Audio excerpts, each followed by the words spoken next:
اسلام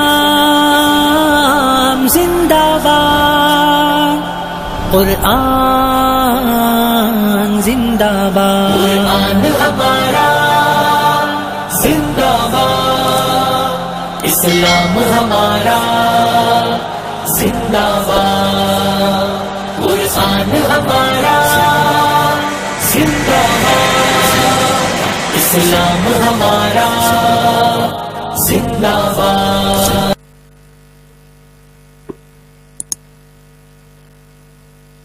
الحمد للہ الذی ابدع الاخلاق والدین والصلاة والسلام علی سیدنا و حبیبنا امام المرسلین وعلی آلہ وصحبہ اجمعین، اما بعد۔ اعوذ باللہ من الشیطان الرجیم، بسم اللہ الرحمن الرحیم۔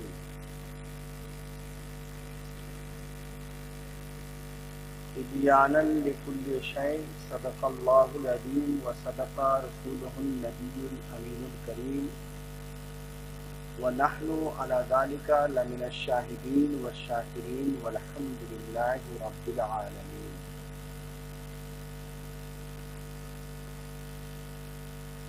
آئیے ہم اور آپ نہایت ہی عقیدت و احترام کے ساتھ اپنے آقا و مولا جناب محمد رسول اللہ صلی اللہ تعالی علیہ وسلم کی بارگاہ اقدس میں ہدیہ درود پیش کر لیں۔ اللہم صلی علی سیدنا و مولانا محمد بارک وسلم، صلاۃ و سلاما علیک یا رسول اللہ صلی اللہ علیہ وسلم۔ مجھے یہ بیان کرتے ہوئے مسرت ہو رہی ہے کہ آج مدرسہ اشرفیہ غیاث العلوم میں درس قرآن کا آغاز ہو رہا ہے۔ دعا ہے اللہ تبارک و تعالی مدرسے کے ناظم اعلیٰ حضرت علامہ مولانا حماد انور صاحب اور مدرسے کے استاد حضرت قاری عبدالقیوم صاحب اور حضرت قاری محمد شہود رضا صاحب اور حافظ محمد شریف صاحب اور طلباء اور تنظیم کے کارکنان قابل مبارکباد ہیں۔ اللہ تبارک و تعالی سب کو اپنی حفاظت اور امان میں رکھے اور اپنے کلام الہی قرآن عظیم کی دولتوں سے ہم سب کو پورے عالم اسلام کو مالا مال فرمائے۔ آج قرآن عظیم سے متعلق جن باتوں کو ہم سمجھیں گے اس سے پیشتر ایک تمہیدی گفتگو بیان کر رہے ہیں۔ اللہ تبارک و تعالی نے قرآن عظیم کے اندر جن آیتوں کو نازل فرمایا ہے ان آیتوں میں سے کئی آیتیں اس بات کا اعلان کرتی ہیں کہ میرے اندر پوری کائنات میں جو چیزیں پھیلی ہوئی ہیں ان ساری چیزوں کا علم ہے۔ تبیانا لکل شیء، ہر شے کا بیان ہے۔ اسی لیے قرآن عظیم کا مطالعہ کرنے والے مسلمان مفکرین اور نان مسلم ان سب نے مطالعہ کرنے کے بعد